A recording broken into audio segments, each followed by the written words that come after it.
You said you have no reason to doubt any reports that rape was used as sexual violence was used by Hamas. That was AP journalist Matt Lee at the U.S. State Department press conference this past Monday, raising a question with State Department spokesperson Matt Miller about claims of Hamas sexually abusing its female prisoners. Then you said the fact that it seems one of the reasons they don't want to turn women over that they've been holding hostage is that they don't want those women to be able to talk about what happened to them during their time in captivity. What followed was an exchange between the AP reporter and the State Department spokesperson over exactly what evidence they had to make the claim about the abuse of prisoners by Hamas.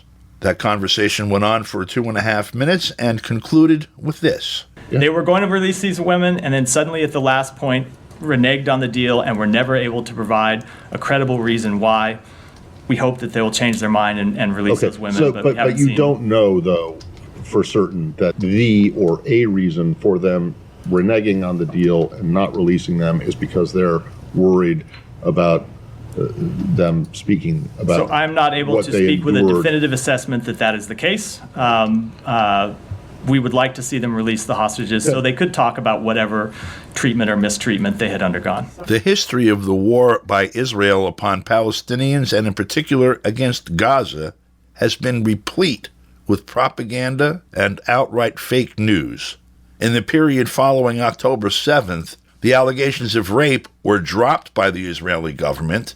The claim of 40 beheaded babies has been downscaled to 1 dead baby, not beheaded, and killed by persons unknown. And it turns out that 2/3 of the Israelis killed on October 7th were military personnel. It's been revealed that among the killers of the remaining 1/3, the Israeli armed forces had a heavy hand. But most of this is not known to the people of the U.S. or the EU, whose taxes are being used to fund the slaughter. To discuss the fog of war and haze of propaganda that this is being reported through, we spoke with journalist Camila Escalante, who's currently on assignment in Toronto, Canada. Camila? Well, precisely those rumors that are completely baseless and evidenceless have been spread by the U.S. government themselves. But then just a couple of days ago, a mainstream media actor called Julia Loff, who has published in the Washington Post, New York Times, New Yorker, Foreign Policy, Forbes, and others, she released an article which incorporated the claims that you spoke of made by Matthew Miller at the State Department.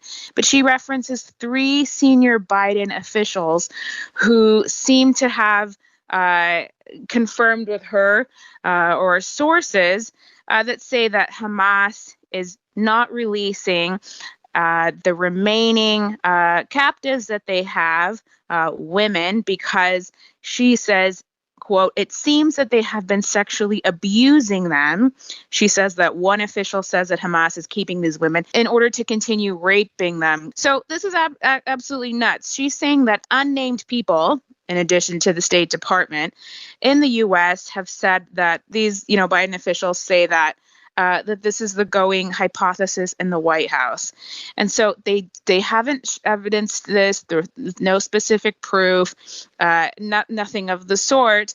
But these rumors are running wild, particularly online, particularly on the platform X. A lot of it has come from, like we said, the State Department, who has essentially said they don't have their own independent assessment being carried out of this, but they're saying the mere fact that not all of the people were returned in the supposed hostage exchange, prisoner exchange that took place during that short period of that pause. I don't know if you want to call it humanitarian, but the pause that took place in which there was a temporary hold on the bombardment of Gaza, that because some of the people weren't returned, the Israeli captives weren't returned back, that it was simply because Hamas wanted to continue raping them. I mean, people aren't even buying this anymore. We saw the images, we saw the footage of Hamas returning those people that were held captive since October 7th with use of the Red Crescent authorities back to the Israeli authorities.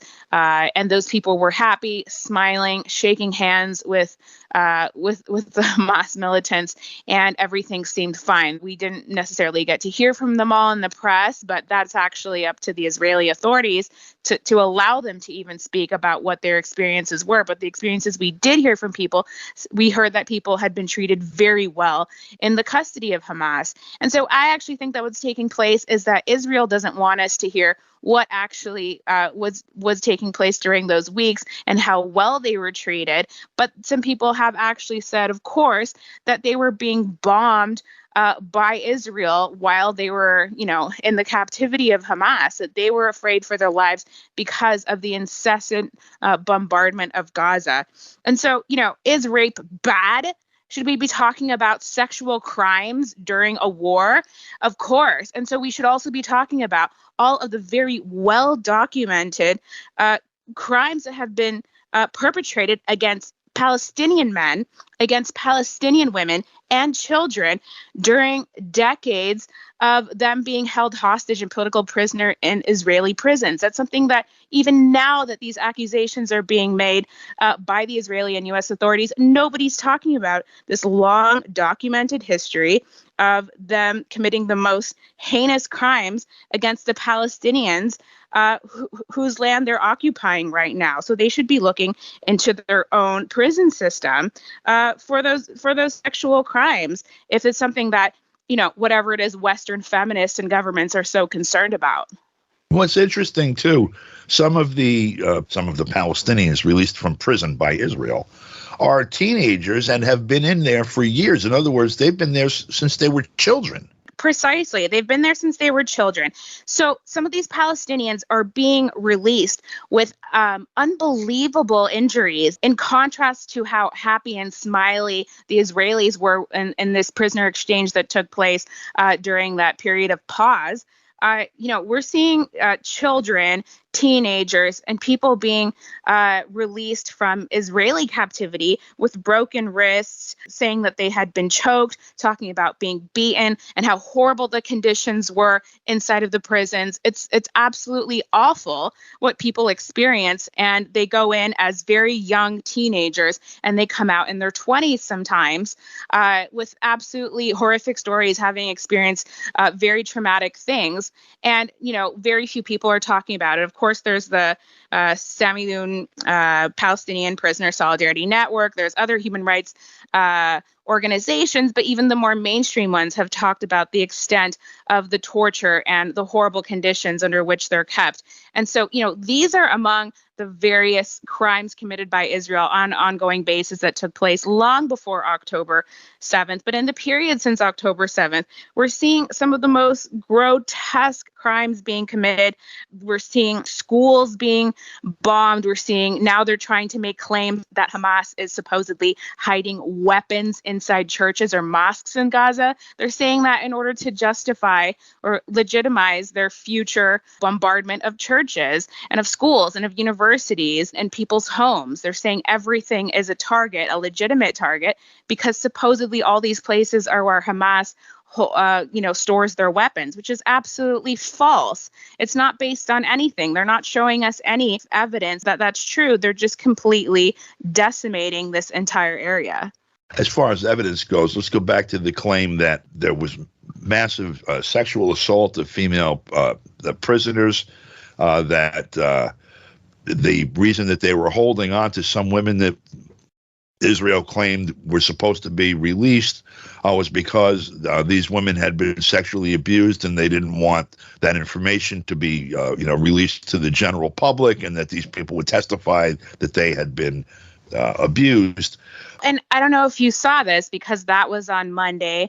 By later that day, I think, there was an article that came out in the Times of Israel, which said that the IDF appears to push back on, quote, irresponsible U.S. claim that Hamas refusing to release raped hostages. Yeah. It's a very short article, but it essentially says that, quote, the conversation around the issue is irresponsible, inaccurate, and should be avoided. It seems like that would be the reason why in the following days we've heard a lot less about that rape allegation in Matthew Miller's press conferences. So it really just seems like he made it up, thought it might be helpful to their cause, helpful in, disseminating that lie to turn people against the Palestinians and the Palestinian resistance.